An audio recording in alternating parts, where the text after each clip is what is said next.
মানে আজি যিখন চাৰ্জশ্বিট দিছে মই সেইখনক জুবিনদাৰ মৃত্যুৰ চাৰ্জশ্বিট বুলিয়ে গণ্য কৰা নাই। মই ভাবোঁ যে আজিৰ যিখন চাৰ্জশ্বিট দিছে এইখন হ'ল হিমন্ত বিশ্ব শৰ্মাৰ 2026 চনৰ নিৰ্বাচনী প্ৰচাৰৰ এখন ইস্তাহাৰ।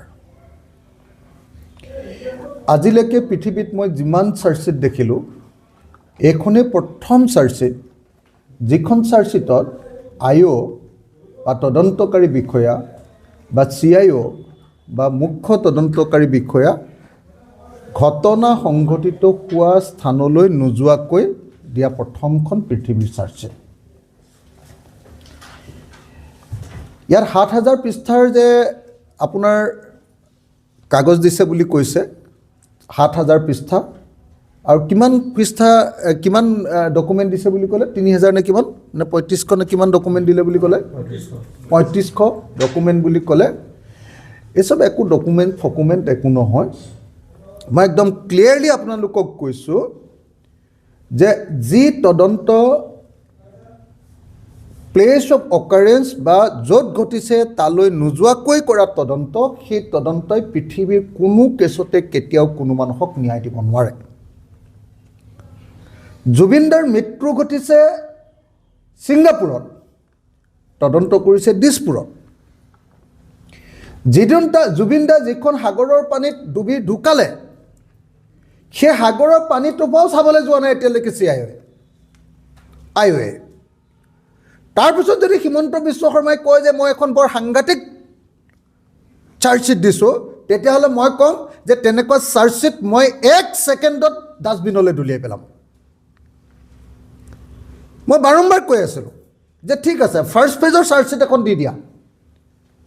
ইয়াত তোমালোকে মটিভৰ ওপৰত চাৰ্জশ্বিটখন দি আছা যে কিয় হত্যাকাণ্ড হ'ল বুলি আগতে তোমালোকে নিজে ঠিক কৰি ল'লা যে হত্যাকাণ্ড হৈছে বুলি আমি দি দিম, আৰু কিয় হত্যাকাণ্ড হ'ল বুলি তোমালোকে পইচাৰ কেলেংকাৰী এটা বনাই ধুনীয়াকৈ তোমালোকে ঠিক আছে পইচাৰ কেলেংকাৰী হ'ব পাৰে তেনেকুৱা এটা তোমালোকে ডকুমেণ্ট বনাই ইয়াত দি দিছা। মোৰ সেইটোলৈকেও আপত্তি নাই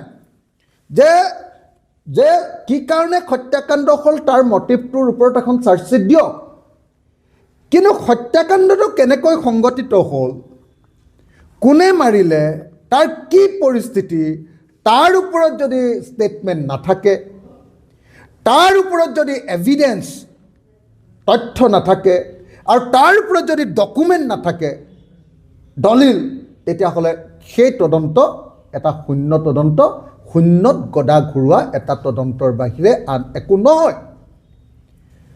গতিকে CID বা SITয়ে যোৱা 88টা দিন নহয়, কেইটা দিন, 84টা দিনত অকল শূন্যত গদা ঘূৰালে। ইয়াক কয় শূন্যত গদা ঘূৰোৱা বুলি অসমীয়াত কয়। শূন্যত গদা ঘূৰালে। একবাৰৰ কাৰণেও তেওঁলোকে প্লেচ অফ অকাৰেঞ্চ বা য'ত ঘটনা ঘটিছে তাত গৈ তদন্ত কৰিবৰ কাৰণে কোনো ব্যৱস্থা নল'লে। নাম্বাৰ 1।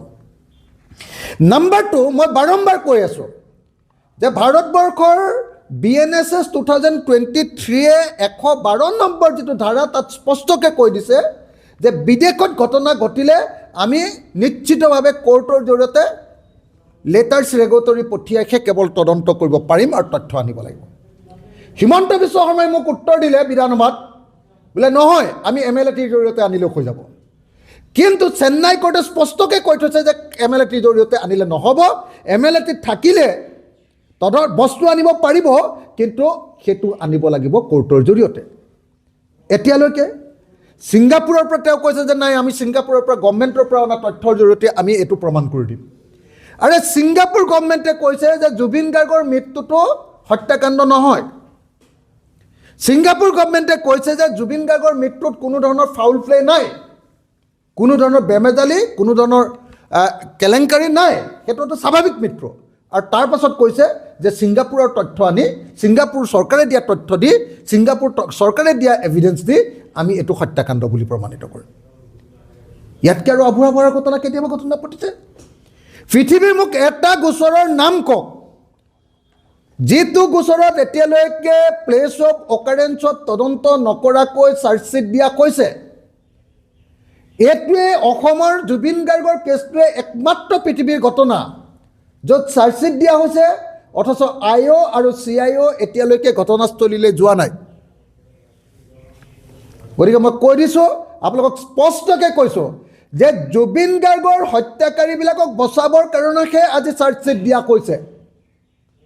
জুবিন গাৰ্গৰ হত্যাকাৰীক ফাঁচি দিবৰ কাৰণে বা জুবিন গাৰ্গৰ হত্যাকাৰীক যাৱজ্জীৱন কাৰাদণ্ড দিবৰ কাৰণে আজি চাৰ্জশ্বিট দিয়া কোৱা নাই। সেইকাৰণে মই বাৰম্বাৰ কৈছোঁ যে এই চাৰ্জশ্বিট জুবিন গাৰ্গৰ হত্যাকাৰীক ধৰিবৰ কাৰণে চাৰ্জশ্বিট নহয়, এই চাৰ্জশ্বিট হ'ল হিমন্ত বিশ্ব শৰ্মাই 2026 চনৰ নিৰ্বাচনত যাতে গাঁৱৰ পৰা খেদা নাখায়, বিজেপিয়ে যাতে গাঁওবিলাকৰ পৰা খেদা নাখায়। জুবিন গাৰ্গ আমাৰ আটাইতকৈ জনপ্ৰিয় শিল্পীজনক তেওঁলোকৰ দিনত হত্যা কৰালে, মাৰালে, বিজেপি চৰকাৰৰ দিনত মাৰালে। আৰু মৰোৱাৰ পাছত এতিয়া তেওঁলোকে তদন্ত নকৰে। সেই কথাটোৰ কাৰণে যাতে 26 চনৰ নিৰ্বাচনত হিমন্ত বিশ্ব গ'লে যাতে গাঁওবিলাকৰ পৰা খেদি নিদিয়ে, তাৰ কাৰণে মিছাকৈ এখন চাৰ্জশ্বিট তৈয়াৰ কৰিছে, ভুৱা 2 নম্বৰী চাৰ্জশ্বিট। মই সেইকাৰণে বাৰম্বাৰ কৈছিলোঁ যে এখন চাৰ্জশ্বিট নাম্বাৰ পাৰ্ট 1 হ'লে মানে হৈ যাব, তেতিয়াহ'লে পাৰ্ট 2 পাৰ্ট 3 বেলেগ বেলেগ একদম অৰিজিনেল বস্তুবিলাক দি দিব পাৰিব। কিন্তু মুখ্যমন্ত্ৰীয়ে কালি ঘোষণা কৰি দিলে নহয় যে এতিয়া আৰু আমাৰ আজিৰ পৰা 12 তাৰিখৰ পৰা কাম শেষ, চাৰ্জশ্বিট আমি দি দিলোঁ, আমাৰ আৰু একো কৰিবলগীয়া নাই, অসম চৰকাৰ অসম পুলিচৰ একো কাম কৰিবলগীয়া নাই, এতিয়া কোৰ্টে কেৱল শাস্তি দিলে হ'ল। আৰে তুমি এখন ফটোৱা কাগজ এখন দি দিবা আৰু তাৰ ওপৰত কোৰ্টে কেনেকৈ শাস্তি দিব? তুমি 2 নম্বৰী এটা ডকুমেণ্ট দি দিবা, তাৰপিছত কোৰ্টে কেনেকৈ শাস্তি দিব? তাৰপিছত কোৰ্টক ন্যায় দিব বুলি কোৱাটো আৰু ৱালত মাথা মাৰি দিয়াটো একেটাই কাহিনী। মোক ন্যায় লাগে বুলি মই যদি ৱালত মাথা মাৰি দিওঁ, অথচ ন্যায়ৰ কাৰণে মই কোনো কাম কৰা নাই, কিবা কাম আছে নেকি কওক? গতিকে হিমন্ত বিশ্ব শৰ্মা হ'ল তেনেকুৱা ধৰণৰ এজন মুখ্যমন্ত্ৰী যিজনে জুবিন গাৰ্গৰ মৃত্যুটোক লৈ গোটেই জীৱনত খেলা কৰিছে, ৰাজনীতি কৰিছে। আজিৰ সেইকাৰণে যিখন চাৰ্জশ্বিট দিছে, এই চাৰ্জশ্বিটখনৰ ওপৰত অসমৰ মানুহে কোনেও বিশ্বাস কৰিব নালাগে।